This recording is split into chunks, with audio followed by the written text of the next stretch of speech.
Have you ever stopped and asked yourself, not the surface version of the question, but the real version, why the families that have money seem to know something you were never told? Not just how to earn it, not just how to save it, but something deeper, something in the way they move through the world, something in what they do not say.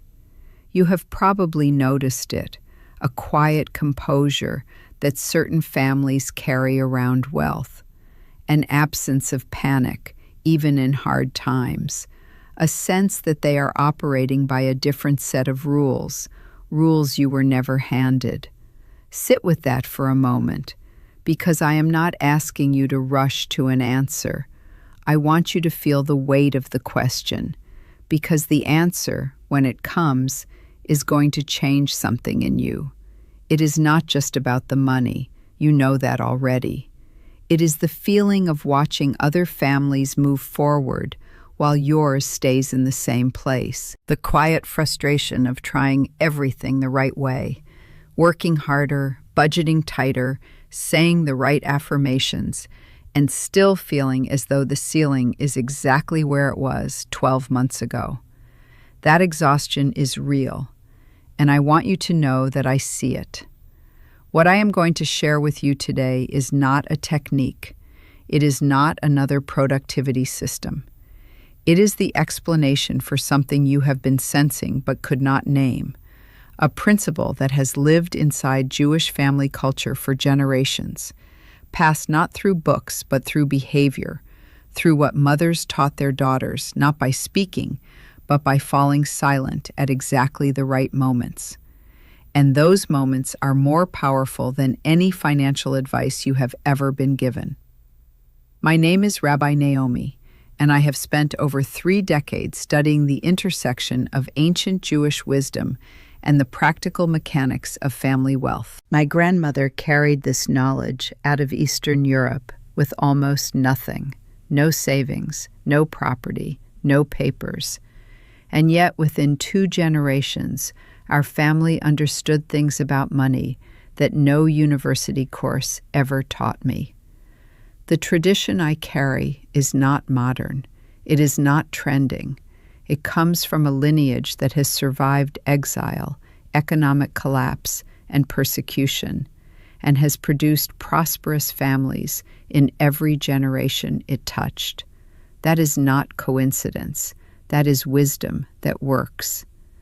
I am going to share with you today 3 specific times, 3 precise moments in the rhythm of daily life when Jewish mothers have known for generations to go completely silent about money.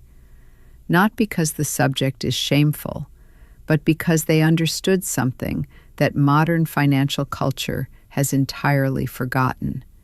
That words spoken at the wrong moment do not just describe your financial reality, they shape it. Stay with me until the very end. If you leave before I reveal the 3rd moment, which I promise is the one that will stop you in your tracks, the teaching is incomplete. These 3 build on each other. Do not skip ahead. And before we go any further, I want you to do something right now. Type the words silent wisdom in the comments below, right now, before we continue. When you put those words into the world publicly, you are making a declaration of readiness. You are telling the universe and telling yourself that you are open to receive what is about to come. I read every single comment. I am watching for the names of those who show up ready. Now, let me tell you how most people approach their financial lives and why it keeps producing the same result. They track their spending. They set intentions on January 1st. They listen to podcasts about passive income and watch videos about the law of attraction. Some of them work 3 jobs. Some of them have vision boards on every wall of their home. And I am not here to mock any of that. Those are not wrong choices. They are simply operating on the wrong layer of reality. Here is what I mean. Imagine you have a bucket, and every morning you fill that bucket from the well, and every evening you notice the bucket is almost empty again. So you start filling it faster. You wake up earlier. You pour more in. You become extraordinarily efficient at filling the bucket, and the bucket still empties by nightfall. What most people never stop to do is look at the bottom of the bucket. There is a crack. The issue was never how fast you poured. The issue is that what you are pouring into is broken at a level you were not looking at. The ancient teachers, the rabbis whose wisdom fills the Talmud, who were studying the mechanics of prosperity thousands of years before the first self-help book was ever written, they understood that financial life has a spiritual root. What shows up in your bank account is the shadow. The shadow is real, but you cannot fix a shadow by reaching for it. You have to address the light. And one of the primary ways that light gets dimmed, in family after family, in generation after generation, is through careless speech at sacred moments. The wrong words, spoken at the wrong time, do not just reflect a scarcity mindset. They encode it. They write it into the energy of the household. This is what Jewish mothers understood. They did not have the language of modern neuroscience. They did not speak about subconscious programming or energetic frequency. They simply knew, passed down through centuries of observed reality, that there are moments when the mouth must stay closed if the family is to remain protected. Let me show you how I first came to understand this, and what changed when the family I was working with finally applied it. A woman came to me. She was in her early 40s, a bookkeeper, someone who understood numbers better than almost anyone I have met. She had managed other people's finances professionally for 14 years, and yet her own household had been in a quiet, grinding financial stall for 3 consecutive years. Not crisis, not collapse, just stagnation.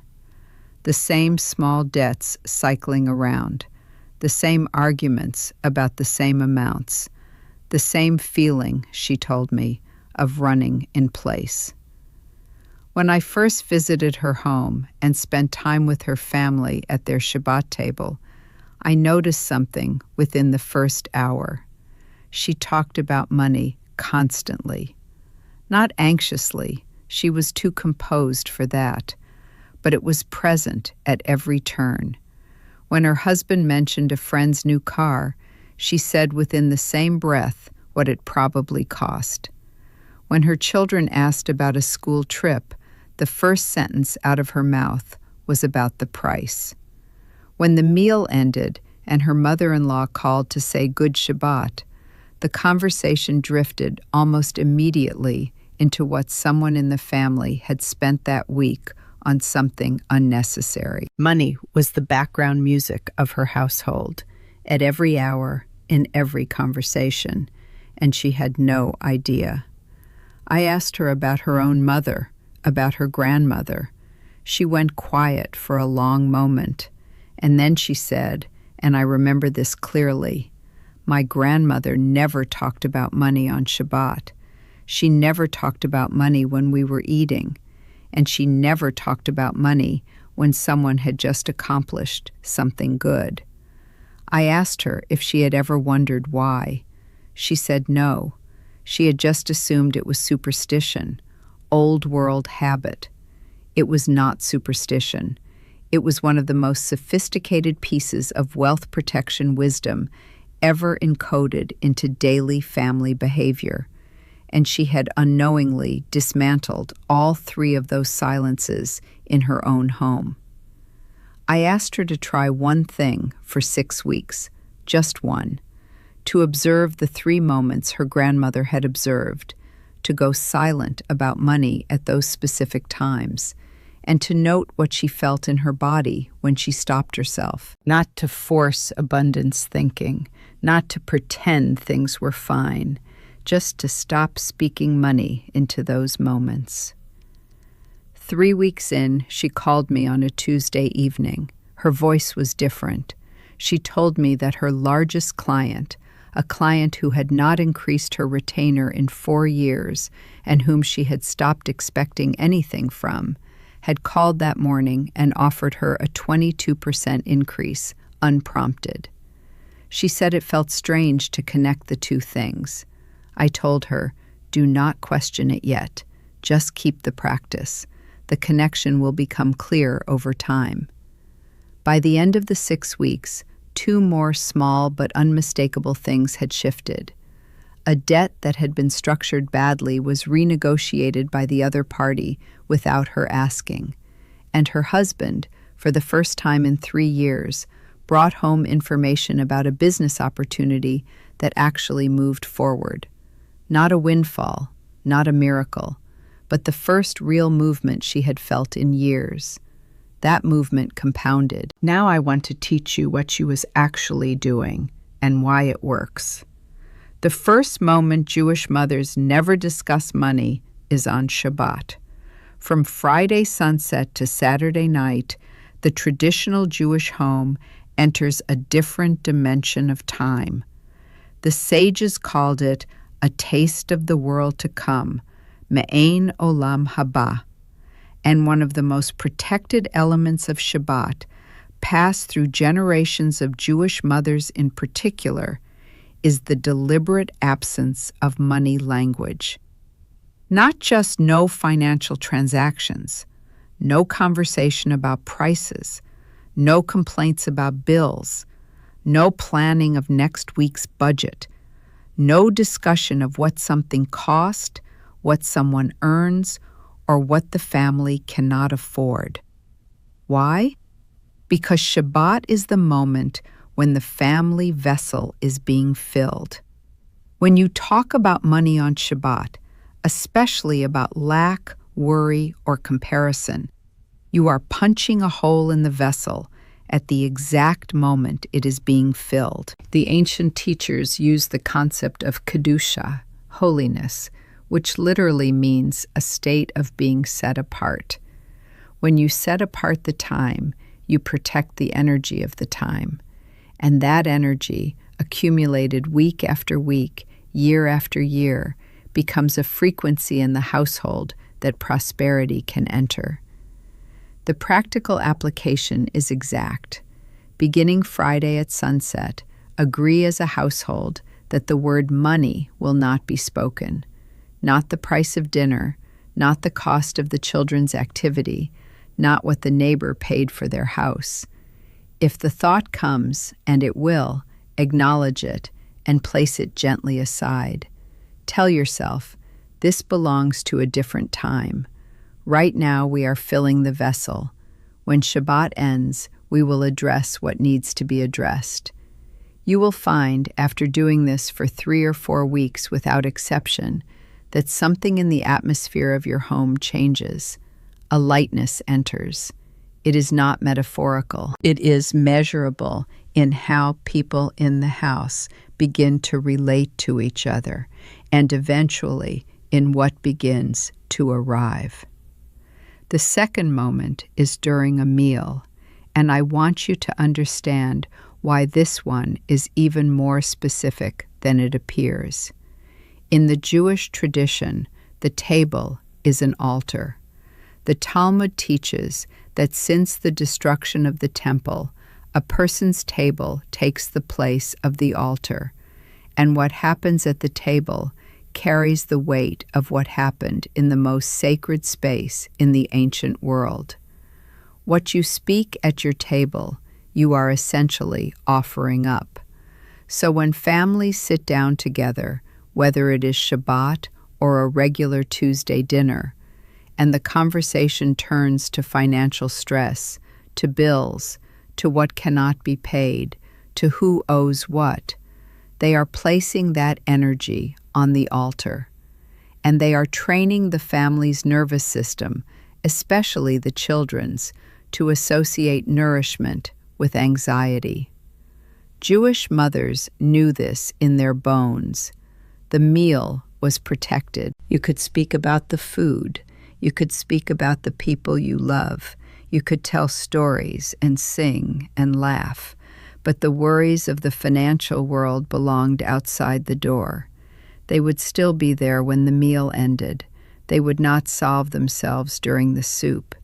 And yet, by keeping the meal sacred, by refusing to let money anxiety contaminate the one daily ritual of togetherness, these families were doing something extraordinarily precise. They were training the subconscious of the household to associate provision with peace, not provision with panic. That association, wired in deep enough over years of practice, rewires the family's entire relationship with money. This is not behavior modification. This is altering the spiritual signature of your household.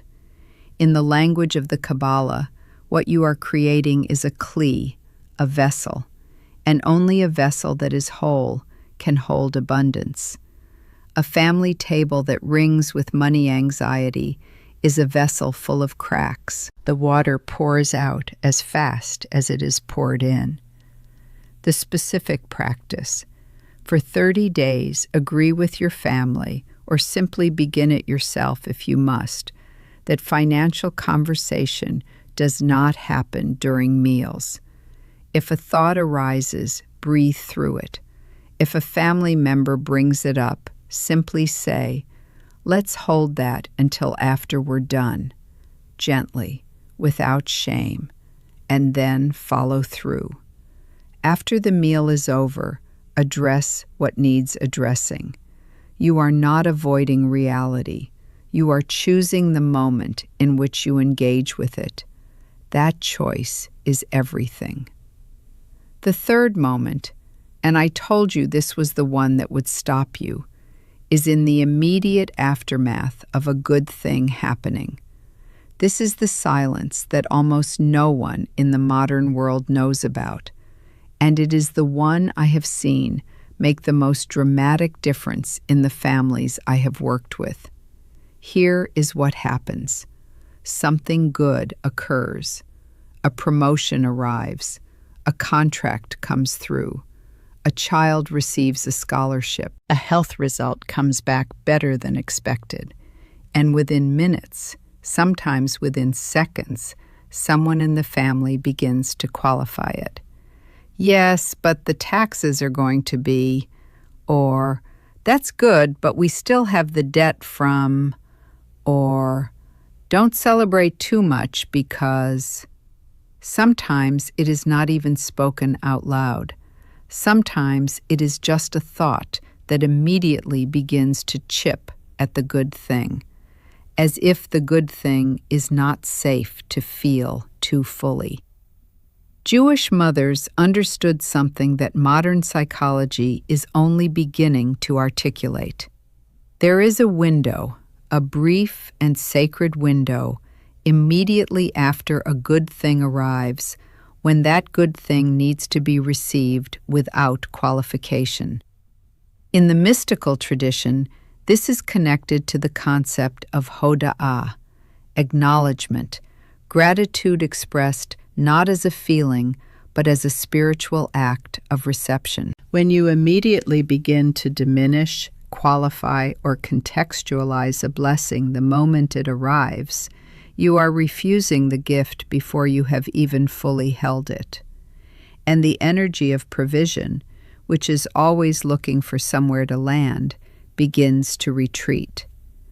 The practice of the third silence is precise.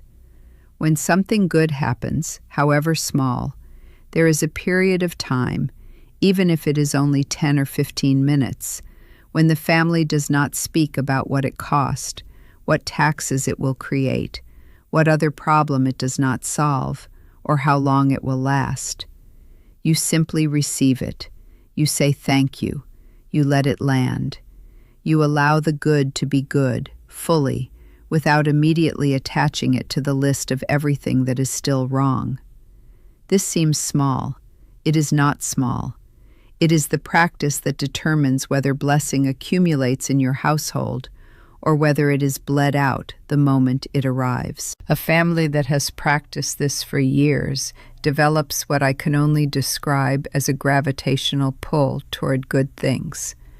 Because they have trained themselves and the spiritual atmosphere of their home to be a place where goodness is welcome to stay.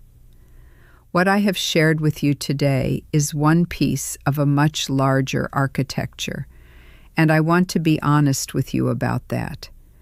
These 3 silences, practiced consistently, will begin to produce movement.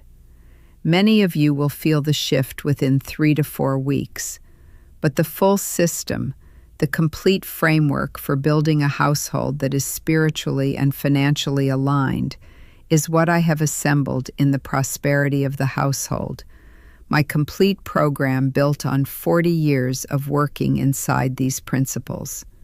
It covers not just what to stop saying, but what to begin saying and when. It covers the specific structure of a household economy drawn from the ancient teachings on Parnassa, livelihood as a spiritual practice. The link is in the description below. If what you received today resonated in you, that resonance is telling you something. Do not ignore it. The full architecture is waiting for you there.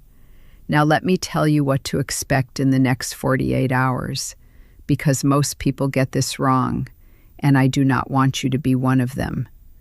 You are going to leave this video with the intention to apply what I have shared, and within a day or two, something is going to happen that makes it feel difficult. I am not guessing. This is what the ancient teachers called a nisayon, a test. A bill will arrive that feels heavier than usual. A situation at work will create anxiety. Someone in your family will want to talk about money at exactly the time you have decided to protect. And in that moment, a voice is going to say, "See, it doesn't work." That voice is not wisdom. That voice is the test of the vessel. The spiritual mechanics of this practice are not asking whether you can observe these silences when everything is easy. They are asking whether you can hold the posture when everything is pressing against you. That is when the vessel is being strengthened. That is when the crack is being sealed rather than widened. What I have seen in family after family over many decades is that the ones who pass through that first test, who stay in the practice even when the pressure comes, are the ones who experience what tends to follow, a gradual and undeniable softening of financial tension. Not a miracle, a shift in direction. The trajectory changes, and a changed trajectory, held long enough, takes you somewhere entirely different than where you were headed. Do not speak death over your own breakthrough. When the test comes, and it will come, stay in the posture of certainty. Say to yourself, "This is the test. I know what this is, and I am not moving." Tell me in the comments the one thing from today's teaching that you are applying first. I want to know. I read every comment, and I am genuinely looking for the names of those who take action. Your comment is also a public declaration, and public declarations carry a spiritual weight that private intentions do not. If you are not yet subscribed, I want you to press that button and turn on the notification bell right now. Next week, I am going to reveal something that even many observant Jewish families have forgotten, a specific object that belongs in the entrance of your home and exactly where it must be placed to protect the financial flow of the household. This is not decoration. This is ancient technology. If you are not subscribed when that video goes out, you will miss it.